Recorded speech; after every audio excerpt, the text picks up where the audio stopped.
Every Sunday, preachers ascend the rarefied air of the pulpit to speak authoritatively about matters of faith.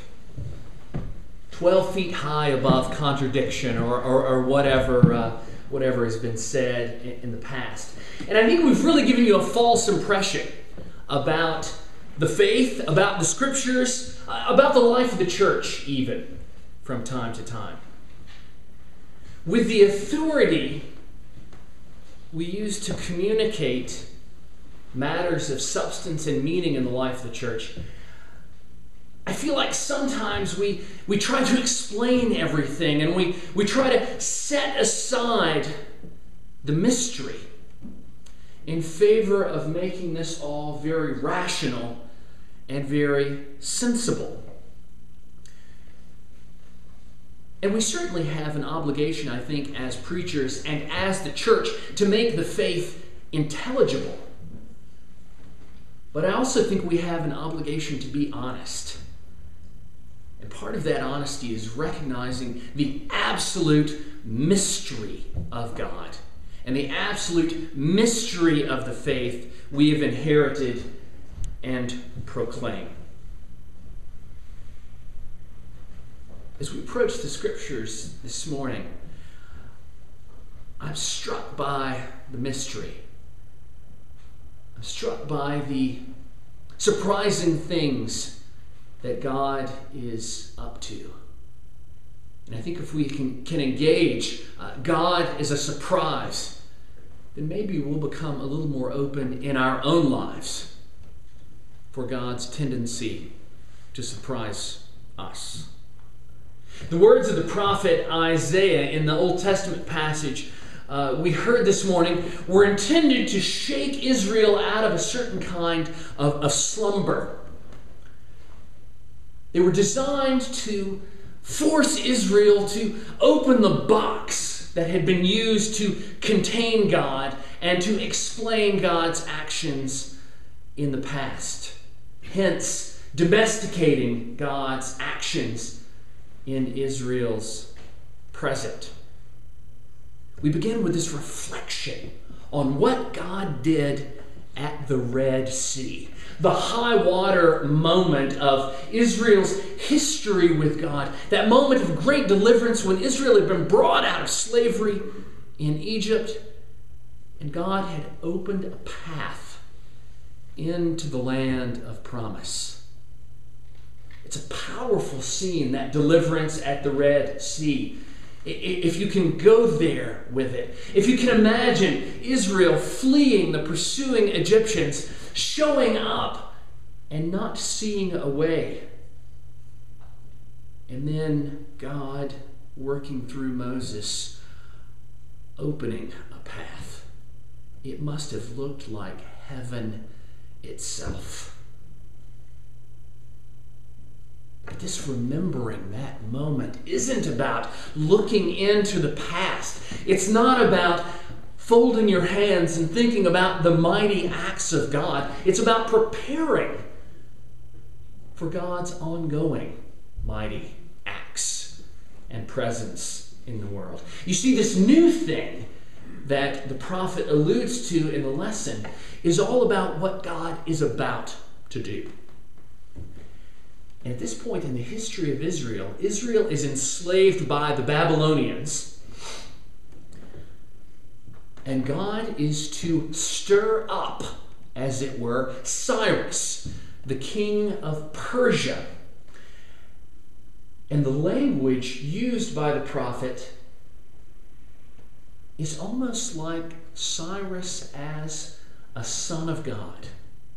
This foreign pagan leader is a son of God about to be stirred up and to march into Palestine and overthrow the Babylonians. Now think about that for just a moment.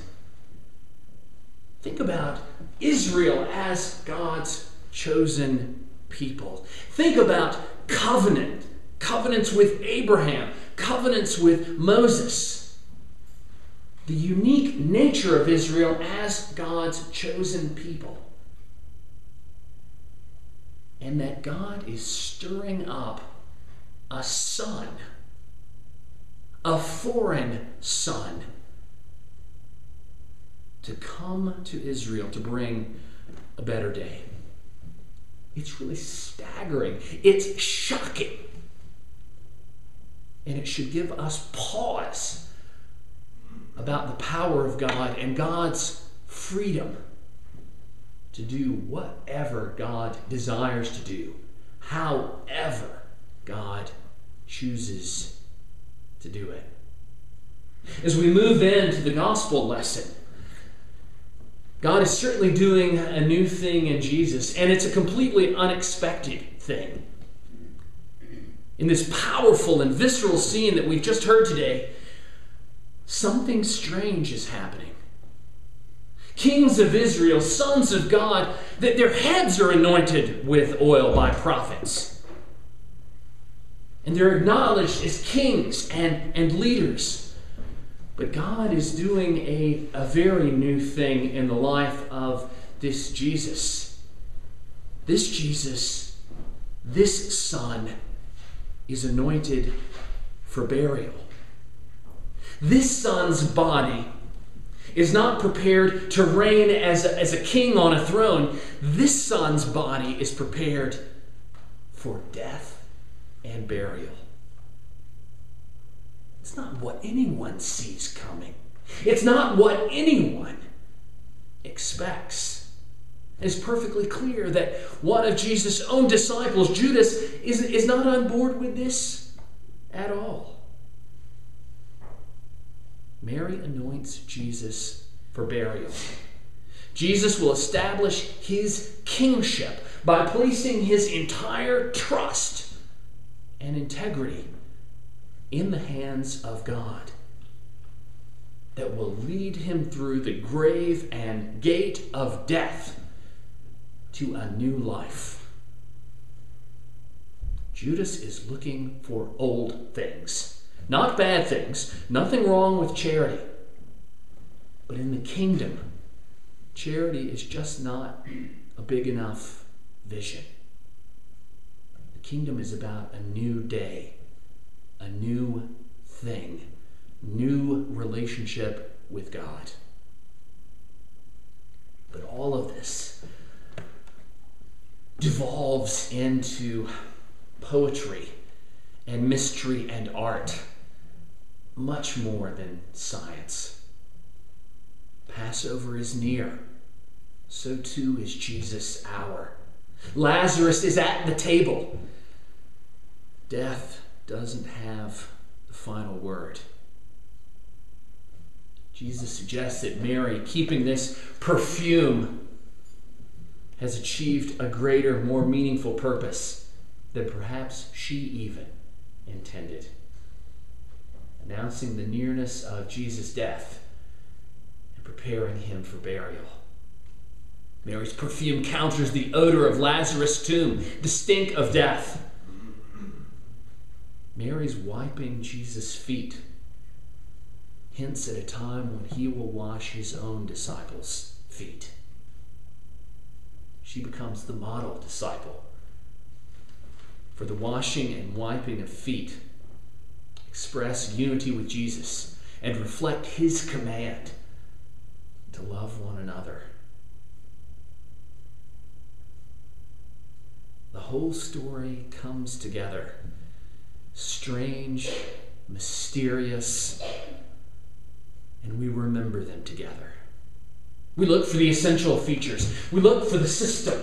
We look for the rational way to explain it all. But the meaning, the poetry, and the mystery offer us much, much more than a system.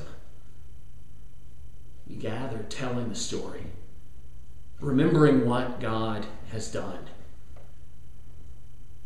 to be prepared to acknowledge what God can do, is doing, and will do in the future.